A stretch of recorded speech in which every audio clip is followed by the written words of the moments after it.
بسم اللہ الرحمن الرحیم۔ السلام علیکم ناظرین، میں ہوں جمشید انصاری۔ ناظرین آج 25 نومبر 2020 ہے اور ناظرین جیسا کہ آپ کے علم میں ہے کہ جب سے وزیر اعظم پاکستان عمران خان صاحب برسر اقتدار آئے ہیں اس وقت سے لے کے آج کے دن تک لمحہ موجود تک پاکستان کی اپوزیشن کی سیاسی جماعتوں کی اور ان کے وفادار حمایتی صحافی اینکرز اور تجزیہ کاروں کی دلی خواہش ہے اور وہ مسلسل اس کوشش میں مصروف ہیں کہ کسی نہ کسی طرح پاک فوج اور وزیر اعظم عمران خان صاحب کے درمیان غلط فہمیاں پیدا کی جائیں۔ اب پہلا سوال تو ناظرین یہ ہے کہ وہ یہ کوشش کیوں کر رہے ہیں، کیونکہ اگر پاکستان کی 70 سالہ سیاسی تاریخ کا بنظر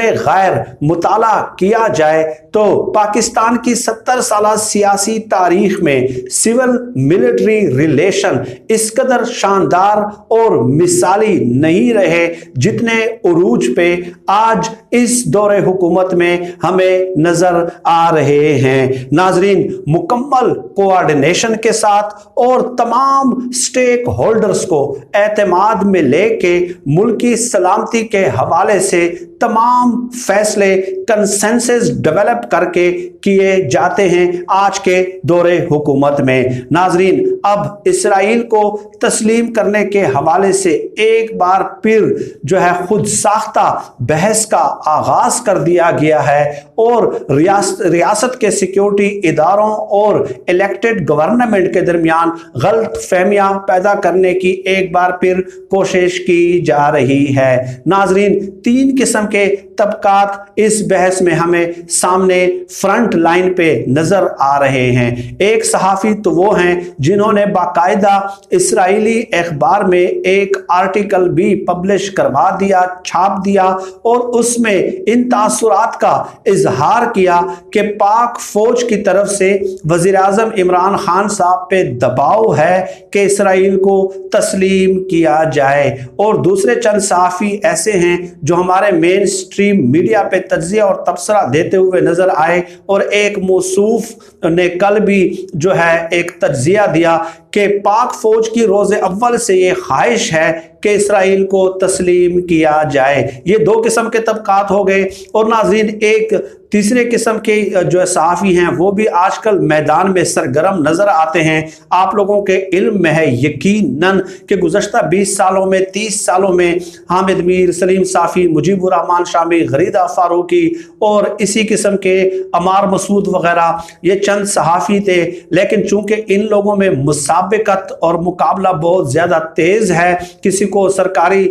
پیسوں سے جو ہے وہ حج کرایا جاتا ہے، کسی کو سرکاری ہیلی کاپٹر کے دورے کرائے جاتے ہیں، کسی کو پیٹرول پمپ سے جو ہے وہ نواز دیا جاتا ہے۔ تو اب ایک اور صحافی ہیں جن کا اپنا ایک یوٹیوب چینل ہے، عمران شفقت ان کا نام ہے، تو انہوں نے باقاعدہ وزیر اعظم پاکستان عمران خان صاحب کو بد دعائیں بھی دی ہیں اور اپنی قسمت کو بھی انہوں نے لعن اور طعن کیا ہے، بلکہ یوں بھی کہے کہ انہوں نے ساتھ ساتھ عمران خان صاحب کو دھمکیاں تک بھی دی ہیں۔ وہ اپنے یوٹیوب چینل پہ تبصرہ کرتے ہوئے کہتے ہیں کہ ڈاکٹر اسرار احمد کے بقول وزیر اعظم عمران خان کو انٹرنیشنل ایجنڈے کی تکمیل کے لیے پاکستان میں لایا گیا ہے، اور اب وہ یہودیوں کا جو ایجنڈا ہے اس کو پروموٹ کریں گے، اور پھر آگے چل کے کہتے ہیں کہ عمران خان صاحب آج تک آپ نے جو بھی کچھ کہا ہے اس میں سے ایک بھی وعدہ آپ نے مکمل نہیں کیا، آپ جو کہتے ہیں وہ کرتے نہیں ہیں۔ یعنی ان کا مطلب یہ تھا کہ عمران خان صاحب نے جو کئی انٹرویوز میں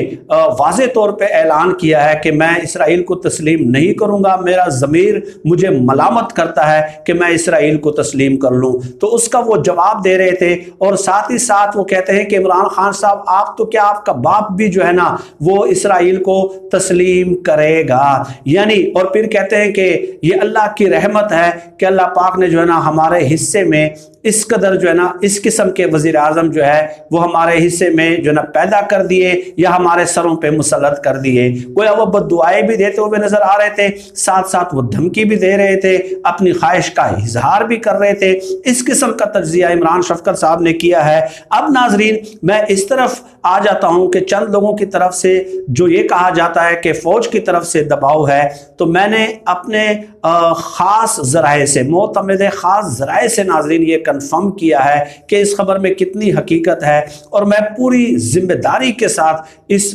ویلاگ کو آپ ریکارڈ کا حصہ بنا لیں. جو بہت ہی ذمہ دار شخصیات ہیں، جو سورسز ہیں، ان سے کنفرم کیا، تصدیق کی، اور ان کے مطابق فوج کی طرف سے کسی قسم کا کوئی دباؤ نہیں ہے. اور یہ تمام تر جو پروپیگنڈا ہے یہ اس مضموم بیانیے کا حصہ ہے جو بیرون ملک لندن فلیٹس میں مقیم نواز شریف نے اڈاپٹ کیا ہوا ہے کہ کسی نہ کسی طرح پاک فوج کو جو ہے وہ مطعون کیا جائے، مورد الزام ٹھہرایا جائے، اور پاک فوج کو جو ہے وہ ہمارے ساتھ مذاکرات کرنے کے لیے ٹیبل پہ لانے کے لیے، بٹھانے کے لیے مجبور کیا جائے. ناظرین جو مجھے میرے ذرائع نے بتایا ان کے بقول کہ پاک فوج کا ایک پرنسپل سٹینڈ ہے کہ جو ہے نا جو اسرائیل کا مسئلہ ہے وہ فلسطینیوں کو جب تک حق خود ارادیت نہیں دیا جاتا اور اقوام متحدہ کی قراردادوں کے مطابق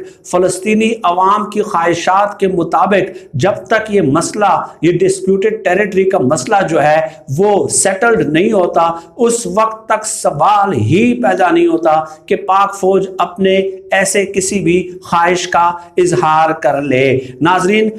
اس کے علاوہ آپ لوگوں کے علم میں ہے کہ اس ذرائع نے مجھے بتایا کہ پاکستان کے لیے یہ مسئلہ 3-4 لحاظ سے اہم ہے، اور پاک فوج ڈیفینیٹلی خطے کے حالات سے لا علم تو نہیں ہے، وہ ان سیاستدانوں کی طرح جو ہے نا پوزیشن کی سیاسی جماعتوں کی طرح انگوٹھا چھاپ تو نہیں ہے. وہ مشرق وسطیٰ کے حالات پہ، لیٹسٹ ڈیولپمنٹس پہ، ڈے ٹو ڈے ڈیولپمنٹس پہ پاک فوج کے جو 3 ٹینکس ہیں ان کی نظر ہوتی ہے. تو 3-4 لحاظ سے اہم ہے. ایک تو یہ کہ یہ فلسطینیوں کے حق خود ارادیت کا معاملہ ہے. دوسرا یہ ہے کہ بیت المقدس اور مسجد اقصی کے حوالے سے، یعنی کہ قبلہ اول پہ یہودی قابض ہیں، اس حوالے سے بھی یہ جو ہے نا معاملہ جو ہے وہ پاکستان کے لیے بہت اہمیت کا حامل ہے. اور تیسرا یہ کہ یہ بین الاقوامی سیاسی تنازع ہے، اس پہ اقوام متحدہ کی قراردادیں موجود ہیں. اگر پاکستان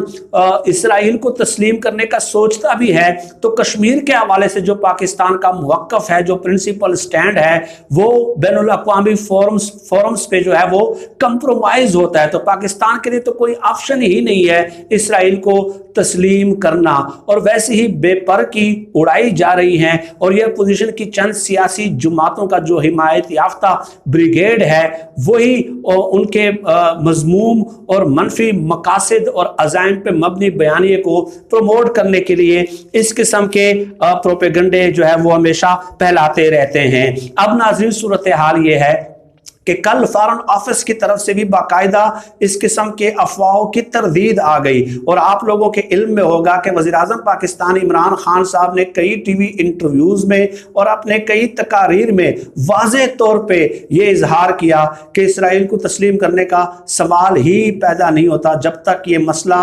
بین الاقوامی قراردادوں کے مطابق اور فلسطینی عوام کی خواہشات کے مطابق سیٹلڈ نہیں ہوتا. اس کے باوجود عمران شفقت جیسے لوگ یا چند ان کے جو حمایت یافتہ دوسرے بریگیڈ ہیں، ان کا یہ کہنا کہ آپ تسلیم کریں گے، آپ ہر صورت تسلیم کریں گے. تو میرا ان سے سوال ہے کہ کیا آپ لوگوں کو علم غیب بھی ہے معاذ اللہ؟ ٹھیک ہے کہ ایک شخص کہہ رہا ہے تو آپ نیتوں کو کیسے جانچ لیتے ہیں؟ بھائی وزیر اعظم انکار کر رہے ہیں، فارن آفس کی طرف سے جو ہے نا وہ تردید سامنے آ رہی ہے. تو اگر آپ اس قدر نجومی ہیں تو ساتھ ہی ساتھ میرے ایک سوال کا جواب دے دیں کہ آپ کے جو بگوڑے مفرور اور اشتہاری نواز شریف ہیں ان کی واپسی کی تاریخ کا آپ اعلان کر دیں، پھر ہم آپ کو مان لیں گے کہ واقعی آپ علم نجوم میں بھی دسترس رکھتے ہیں. ناظرین آج کے لیے میں نے اتنی گزارشات پیش کرنی تھی